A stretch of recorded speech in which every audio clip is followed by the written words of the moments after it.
Hello Glinchabbers! Welcome once again to my channel. This is Sir Job and welcome to Sir Job TV. Para sa lahat po ng mga new explorers tsaka newly discovered pa lang po sa aking channel, please don't forget to subscribe and click the notification bell for you to be updated with my future videos. So para sa umagang ito, ipagpapatuloy natin ang discussion sa readings in Philippine history. So ang pag-uusapan natin for this morning is the functions of Governor General. Welcome to my video number 122.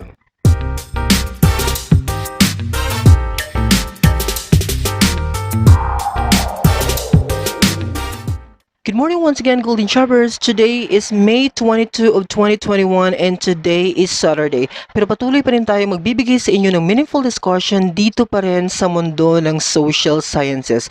So nabanggit ko na po sa inyo kanina na ang pag-uusapan natin ngayon is the functions or the powers of Governor General here in the Philippines. Kasi nga napag-usapan natin last video na 1565, officially po ang mga Spaniards ay nagsettle na po dito sa bansang Pilipinas.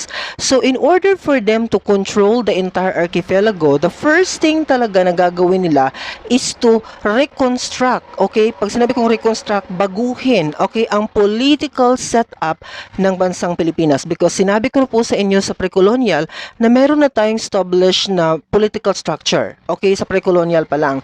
Kaya dapat po i-reconstruct ito ng mga colonizers, particularly ng mga Spaniards during those period. So let's go now with our discussion with the political institutions.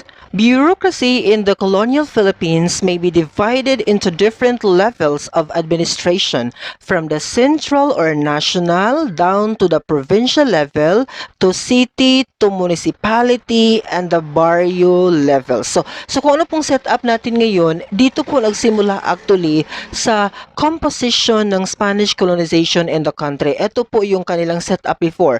We have the national or the central, we have the provincial, the city, the municipality, and of course the barrio levels. Pero ang i-focus natin sa video na ito is the central government lang po. So sa ating mga next discussion, pag-uusapan po natin ang iba't ibang bahagi pa po ng political reconstruction ng mga Spaniards here in the Philippines. So on the national level, with its seat of power in Manila or Intramuros, the king through Consejo de las Indias governed his sole spokesman and representative in the Philippines, which is the Gobernador y Capitan General. In Spanish term, Gobernador y Capitan General. So, ibig sabihin, si Governor General is the spokesman of or the representative of the King of Spain here in the Philippines. As part of the colony of Spain, nagpadala siya ngayon ng kanyang representative, and that is the Governor General. Okay, given, again, yung first nating Governor General in the country, we have Miguel Lopez de Legazpi. So ano namang ibig sabihin ng Consejo de las Indias na na-mention natin kanina? So pag sinabi kong Consejo de las Indias, the powerful office in Spain which was in charge in the administration of all Spain's colonies. Kasi hindi lang po ang Pilipinas ang kontrolado ng Spaniards before. May mga bansa din po sa Latin America na kung saan colony din po sila ng Spain. So that is the reason why we are being governed by a powerful office called Consejo de las Indias. Okay, yun po ang role ng Consejo de las Indias. So now let's proceed with our discussion with the central government, na kung saan sinabi ko kanina sa inyo na ito ang ating pag-uusapan para sa video na ito. So in the central government, we have Governor General.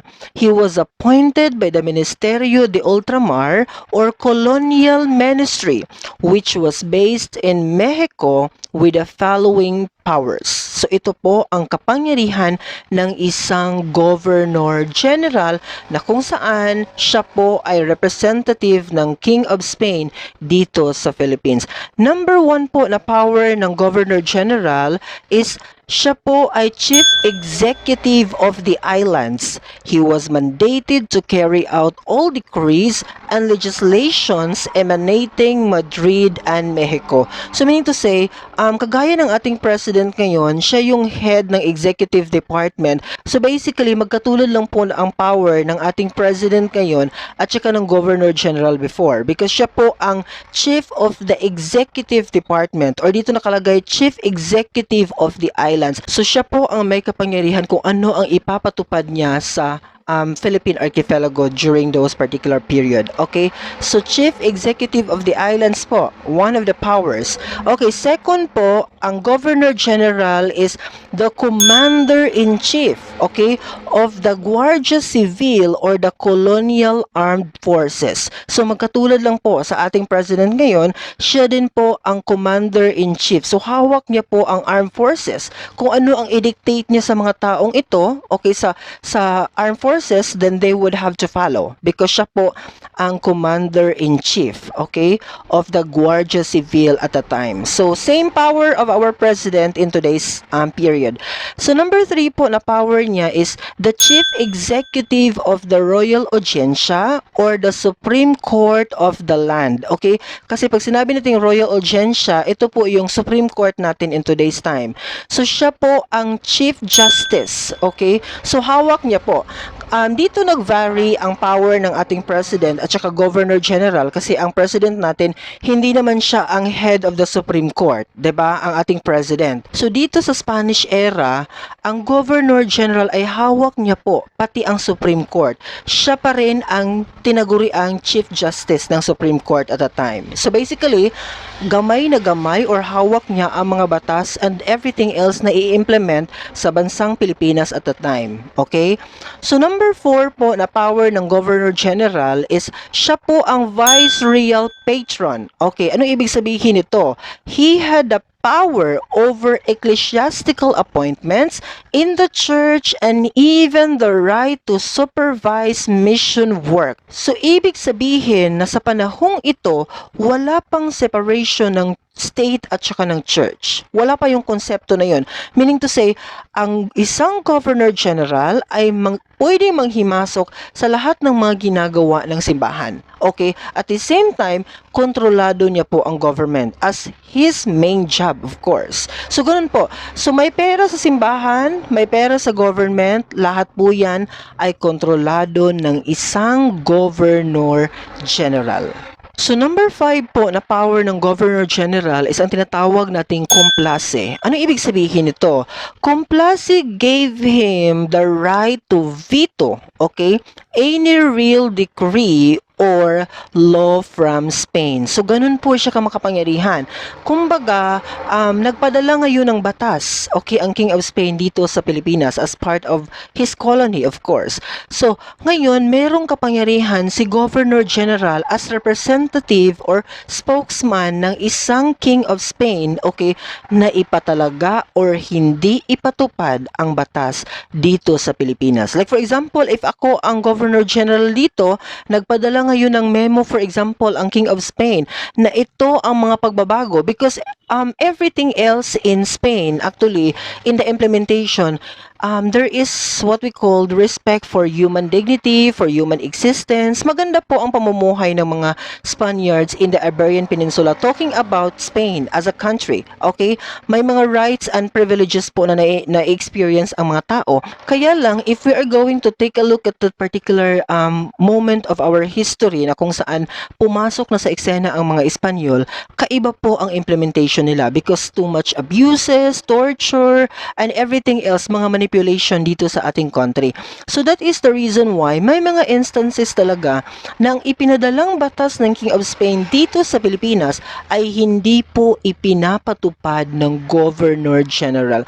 Especially when this particular decree cannot give lucrative benefit, no, on the part of the Governor General. Kung hindi ito kapaki-pakinabang sa existence ng isang Governor General, then he has the reason not to implement this particular decree in the Philippines talking about. Kasi may kapangyarihan po siya na ipatupad or hindi ipatupad ang decree coming from King of Spain by the virtue of the concept of complace. Okay, ganun po siya.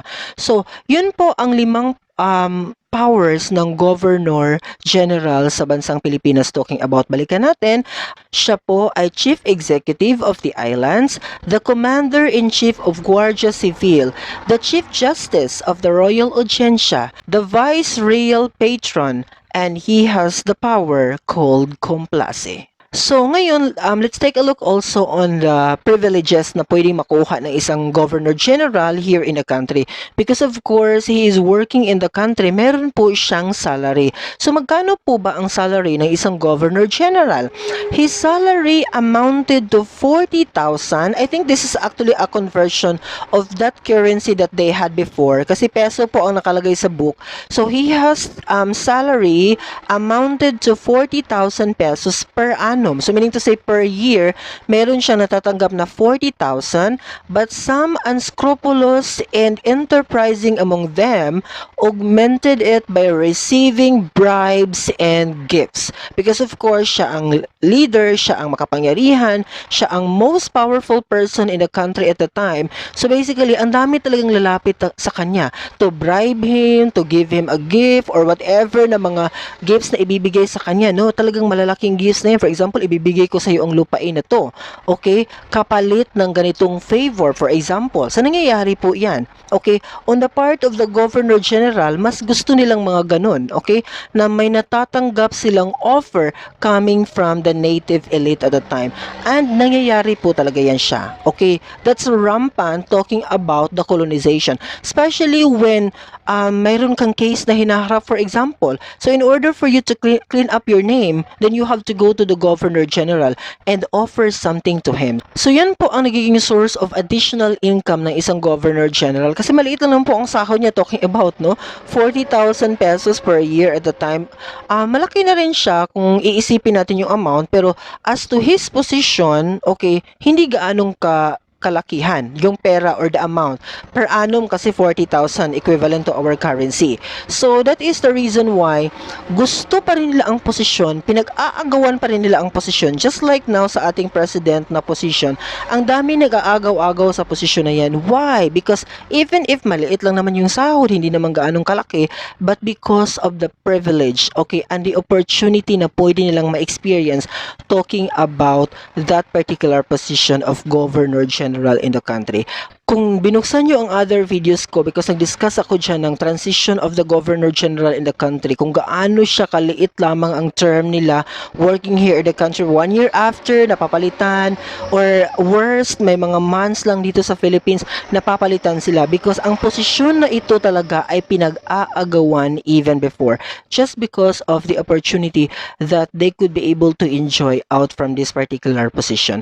So, ibig sabihin, because of all these particular powers na halos hawak na nila lahat, because nowadays we have the division of the executive, legislative, and the judicial branch. Pero noong panahon na yun, wala. Kontrolado po yan lahat ng isang Governor General. So meaning to say, if you are going to analyze the situation with all of these particular functions and power of Governor General, basically, this is one of the sources, kasi marami po, this is one of the sources na masasabi nating nag-ugat ang konsepto ng corruption. Of course, hawak ko ang simbahan, hawak ko ang government, okay, I can implement laws na favorable sa aking existence as a Governor General. So dito po nag-ugat ang rampant development of the concept of corruption. Na up until today, we are experiencing, up until today, there are lots of leaders who are adhering with this kind of implementation that hopefully natapos na ito because na-ended up na yung colonization in the country, pero hindi natin na itigil. Nagpatuloy siya up until today. So, dito nag-ugat ang konsepto talaga ng corruption because of this multiple control ng isang existence, ng isang posisyon as a Governor General, but hawak niya po halos lahat ng transaction at that certain period of time. So, basically, ito po ang central government talking about na kung saan pinamumunuan ng isang Governor General. So that would be all for this morning. I hope you learned something from this video and I hope that you will share this video to your friends and to anybody else that you think nangailangan ng video na ito. Asahan niyo po that Sir Job TV will continue to discuss more meaningful discussions, especially in the world of social sciences. Thank you once again for watching. Bye-bye!